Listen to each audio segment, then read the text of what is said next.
Okay, good evening. Today's 5-minute video is on identifying weaknesses. My time starts now. Okay, so this is a little mental exercise that I do for when I'm thinking about where I need to work on next. So this is particularly good if you're a beginner or you're starting to kind of get used to the idea of training for yourself sometimes with open mats and what have you. So what I'm going to do is I'm going to start with some positions. So I'm going to start with mount. If the riding is bad, you know the story, I've got bad mount, bad writing. So I'm going to go mount escape, mount ES. We're going to shorten it, abbreviate it through. I'm going to call bottom guard, bottom G. Look at that. Top G, which is going to be passing, top guard. Oh, horrible spelling too. Side control, side escape, back. Back escape. Takedowns, TD, 1 minute down. Okay. As I sit here, I'm going to think to myself, okay, what do I use generally? What do I know and what do I use? You can do it two ways. You can write down everything you know. If you're a beginner in particular, it's like, okay, what do I know from here and what have I learned? I may not necessarily get to use it all the time, but you know, at least I know them. And I know that they can come into my game at some stage. But if you're a little bit more advanced, you might say, okay, what do I use very regularly? It might be cross, choke,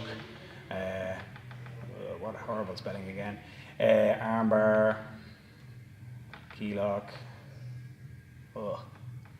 and so on. And that might continue, that list might continue for quite a lot. Your mount, God, what was I spelling here? Look. Your mount escape might be hip escape, which is bump or bridge. Your bottom guard might be any number of things. Usually, when I say bottom guard, people start writing stuff. Oh yeah, I know this, and choking, this choking, this choking, this omoplata, and this armbar. Your passing might be your legs pass, and your Torianda, and blah blah blah. A few more there. Your side control top might be your key lock, your kimura, and all these the side control positions there. Your side control escapes might be like hip escape again, or frames escape, I should call it. Oh, I'm so sorry about the writing. And so on, and so on, and so on, right? And you write those in, and those can be what you use regularly. And then as you stand back and you look at this, you can get a pretty good visual representation of where your weaknesses are. So if I stand back and I look at a chart that looks like this, I can see that there's a lot of space down here. A lot of space in the mount escape position, or in the escapes position. I can say, okay, maybe I need to add something else in there, or maybe I need some more time in there. So I either need a new technique or I need more time.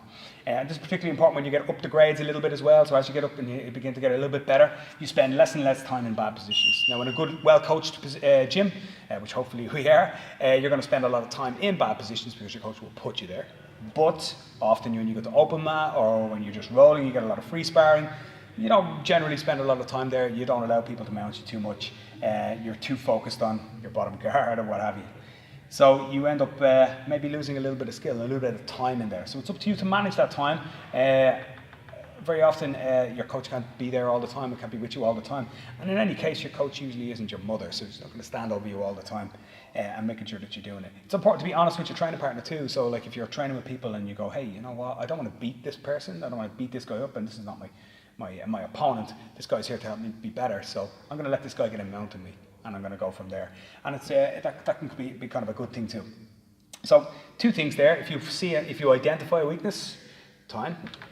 How much time do I spend in the position? That's usually the problem. But sometimes it can be technique or tactic. Maybe I need something else. I need a new trick to go along with that. If I'm spending a lot of time there and I'm getting frustrated in those positions, I need to go back and refine my old technique or get something new. And then when you look back and you can say, okay, I can work on that, and you can come back to that little note in 2 months' time or a month's time, and you can go back and you can say, okay, do you know what? I think I've kind of filled that hole, and I can move on to whatever's next, which might be my takedowns. I can say, okay, how many takedowns do I actually use in practice, and do I spend enough time in them? I always say this to my guys, and I think it's really, really important, and this is the number one thing that I say to everybody when they have an issue like this. I say, just do more. and sometimes I put an exclamation mark after it. I just say, just do more. Do you do enough? Probably not enough of the right work, and there I am out of time. Do you do enough of the right work? Do you do enough volume of what you're actually supposed to be doing?